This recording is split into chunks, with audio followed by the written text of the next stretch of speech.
We have all seen some great matches at Mania, but there are probably so many that we never saw. So today, we're looking at some matches that never happened at Wrestlemania, but should have. First, we have Eddie Guerrero versus Shawn Michaels at Wrestlemania 22. What an absolute dream of a match to start with, eh? The plan was to make this happen after Eddie was supposed to go on to beat Batista for his World Heavyweight Championship. WWE wanted to recreate the awesome match where HBK and Kurt Angle battled it out at WrestleMania 21. And HBK and Eddie would be that awesome match. Unfortunately, after sadly passing away, they wouldn't get to wrestle each other, and we missed out on a match that quite easily could have been up there with the greatest matches of all time. The original plans were HBK versus Eddie and Vince versus Bret Hart, but after Bret declined and Eddie passed away, the best they could give us was a HBK versus Vince feud. I know, how disappointing. Next, we have Flair versus Hogan at WrestleMania 8.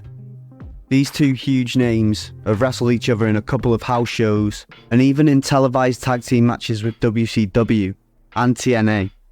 However, we never saw it on the grandest stage of them all. Apparently, we were supposed to see this at WrestleMania 8, but as Hogan was leaving the company soon after, and Vince at the time would never have a heel walking out of Mania as the champ, they changed the plans. Instead, it was changed to a double main event with Flair defending his WWF Championship against Randy Savage, and Sid Vicious, or Sid Justice at the time, facing Hogan in a singles match.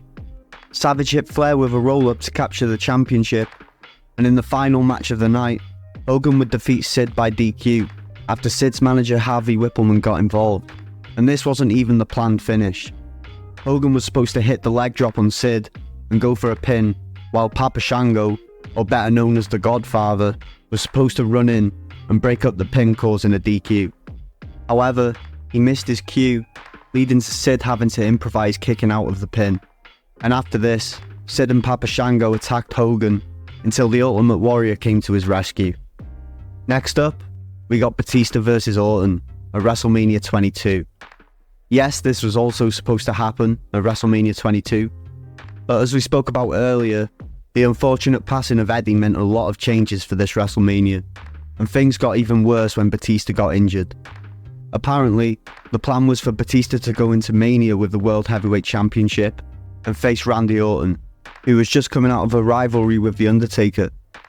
With Randy and Batista coming out of Evolution and becoming two of the company's biggest stars at the time, you'd think this was a match destined for WrestleMania. Unfortunately, Batista tore his triceps in January and had to vacate the belt. Instead, Kurt Angle would go into Mania as the champ and face Randy Orton and Rey Mysterio in a triple threat match, where Rey Mysterio emerged victorious after pinning Randy and getting a huge push in the memory of Eddie Guerrero. Next, we have Undertaker vs Abyss at WrestleMania 23. We talked about this one in our Wrestling Plans That Should Have Happened video. If you haven't seen it, check it out at the end of this one. In 2006, Abyss got an offer from the WWE as soon as his TNA contract was due to expire. The offer promised an instant push and included a direct entry into the main event scene. Abyss was close to signing, but despite WWE's determined desire to sign him, Abyss ultimately declined the offer. He chose to stay loyal and re-sign with TNA, as he had been with them from the start. We did get a decent Undertaker vs Batista match, but if we got a brand new monster that we never seen wrestle in a WWE ring emerge to face The Undertaker, it could have been so much better. Next, we have Rock vs Lesnar at WrestleMania 30. These two did face each other back at SummerSlam 2002, where Brock would go on to defeat the Great One to capture his first WWE Championship. It was a kind of passing the torch moment, as Lesnar was the up-and-coming beast, and Rock was about to go dominate Hollywood. The WWE planned to have this match happen again years later at WrestleMania 30. However, it wouldn't materialise as Rock ended up with injuries that destroyed the plans completely. Unfortunately, we wouldn't get to see the match, but we did get Rock, Stone Cold and Hulk Hogan opening the show. As for Lesnar, we all know what he achieved that night. He defeated The Undertaker, ending his legendary WrestleMania streak. I still wish that this never happened personally. I'd have preferred to get Rock vs Lesnar, and for Undertaker to keep his streak intact. Let me know if you think the streak should have ended or not in the comments. And before we get to the next one, if you want to become a dog yourself, check the links in the description to join our private community, get a bunch of benefits, and get discounts on merch. Next up, we have Roman Reigns versus Dean Ambrose at Wrestlemania 35. It's crazy thinking that we only got one actual Roman Reigns versus Dean Ambrose singles match, and that match was only 8 minutes long in the Survivor Series 2015 tournament finals for the vacant World Heavyweight Championship. Reigns came out victorious, but lost the title to Sheamus the same night after he cashed in his Money in the Bank contract. According to Dave Meltzer, we were supposed to get the match at WrestleMania 35, but after Reigns fell sick with cancer and had to vacate the title, Ambrose chose to leave the company, so it wouldn't happen. Next is John Cena versus Samoa Joe at WrestleMania 35. They even set this up for the year before at WrestleMania 34, but unfortunately, Joe got injured, forcing him to miss the pay-per-view. Then in 2019, for WrestleMania 35, WWE was determined to have Cena back for another match, but they needed to figure out who to put him up against. At the time, there were rumours that Cena would face a young prospect from NXT named Lars Sullivan. However, he didn't manage to wrestle Cena as he suffered an anxiety attack before his WWE debut.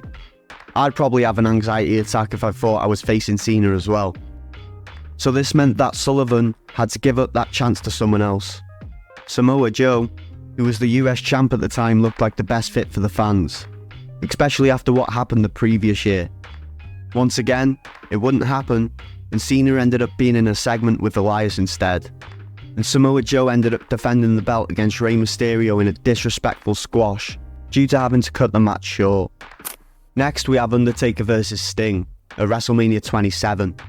WWE did try to put this one together, and it's a robbery that it didn't happen. Sting said that they offered him, but he turned it down for several reasons. He said, "There are so many variables. Let's just say that I turned it down for the same reasons I always have. Something in me never trusted what would happen up there. Based entirely on the track record with other WCW guys, and everything that went on after Vince bought WCW. With both of these two icons in the same company at the same time, they had to get that one done. However, I guess it'll be one of those biggest what-ifs in wrestling history." And finally, we have Kurt Angle versus Undertaker at WrestleMania 22. These two legends have always wanted to work a match together on the grandest stage of them all.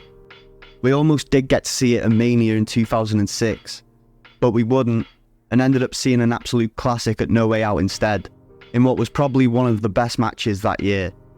Kurt Angle said that the two even pitched it to Vince, with Taker saying he wants a match with someone who can deliver a potential 5-star thriller, as at this point, he didn't have the match with HBK yet, and Angle was that guy. However, Vince turned that down because he wanted Kurt to hold on to the title and didn't want Taker's streak ending. The No Way Out match was cool, but I think we all wanted it to be at Mania really. If you enjoyed the video, like and subscribe, and click here for another, and don't forget to check the links in the description to become a dog yourself.